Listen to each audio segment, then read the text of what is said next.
நம்ம வாழ்க்கையில் இருக்கிற கஷ்டம், கவலை, பிரச்சனை இதெல்லாம் இருக்கக்கூடாதுன்னா அதற்கான விடைகள் யாருக்கிட்டையாவது இருந்தால் அவங்களை எப்படி பார்ப்போம்?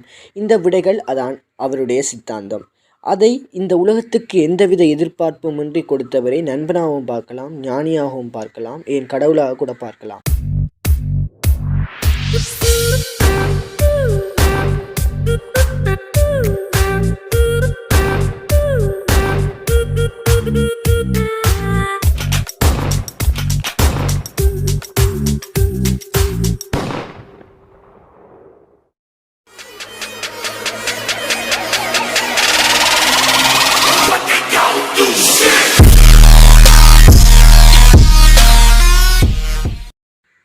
நீ எதை நினைக்கிறாயோ அதுவாகவே மாறுவாய் எனும் உளவியலான உண்மையை இந்த உலகத்துக்கு சொன்ன மாமனிதர் கௌதம புத்தர். அவரது பொன்மொழிகள் வாழ்க்கையின் ஒவ்வொரு கட்டத்திலும் ஒவ்வொரு சூழ்நிலையிலும் நமக்கு உறுதுணையாக இருக்கக்கூடியவை. மகிழ்ச்சியை தேடி அலையும் மனிதருக்கு தன் கவலையை போக்கும் வழி தெரிவதில்லை. அதற்கு புத்தர் சொல்லும் தாரக மந்திரம், அளவுக்கு அதிகமாக யோசிப்பது தான் மகிழ்ச்சியற்ற தன்மைக்கான ஒரு காரணம். அதிகம் யோசிப்பது, தேவையில்லாத சந்தேகம், குழப்பம் இவையெல்லாம் கவலையைத்தான் கொண்டு வரும். நாம் வாழ்க்கையில் மாற்றத்தை கொண்டு வரணும். அப்படி ஆசைப்படுபவர்களுக்கு புத்தர் சொல்லுவது, உங்கள் வாழ்க்கையில் நீங்கள் உண்மையாகவே மாற்றத்தை கொண்டு வர விரும்புகிறீர்கள் என்றால் முதலில் அதற்கு உங்களது மனதில் மாற்றத்தை கொண்டு வாருங்கள். மனம் போல் வாழ்க்கை, எண்ணம் போல் வாழ்க்கை. உங்கள் மனதை நீங்கள் ஆளுங்கள், இல்லாவிட்டால் அது உங்களை ஆளும். புத்தரின் வரிகள் மனம் போன போக்கிலேயே நாம் வாழ்வதும் கவலையுடன் நாம் வாழ்வதும் சமம். நம் மனதில் தோன்றும் எண்ணங்கள், ஆசைகள் அனைத்தையும் செய்யாமல் எது சரி, எது தவறு, எது தேவை என்று புரிந்து செய்வது நமக்கு நிம்மதியை தரும்.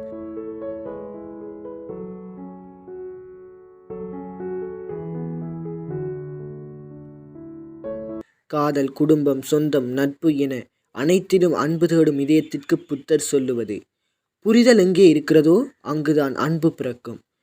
உறவில் புரிதல் இல்லை என்றால் அங்கு அன்புக்கு இடமில்லை.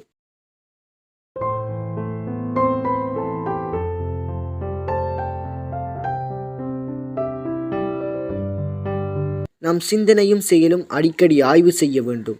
அதற்கு புத்தர் சொல்லுவது, மற்றவர்களிடம் உள்ள குறைகளை கண்டுபிடிப்பது மிகவும் எளிது, ஆனால் தன்னிடம் உள்ள குறைகளை கண்டுபிடிப்பது மிகவும் கடினமான. நாம் செய்ததை தவறு என உணர்ந்து விட்டால் போதும், திரும்ப அந்த தவறு நடக்காமல் பார்த்து கொள்ள முடியும்.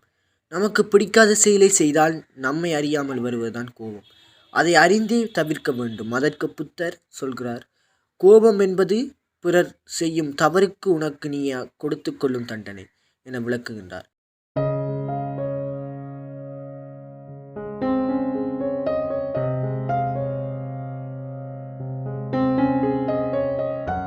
அதிக கோபமுள்ள வாழ்க்கை மன அமைதியை அளிக்கும்.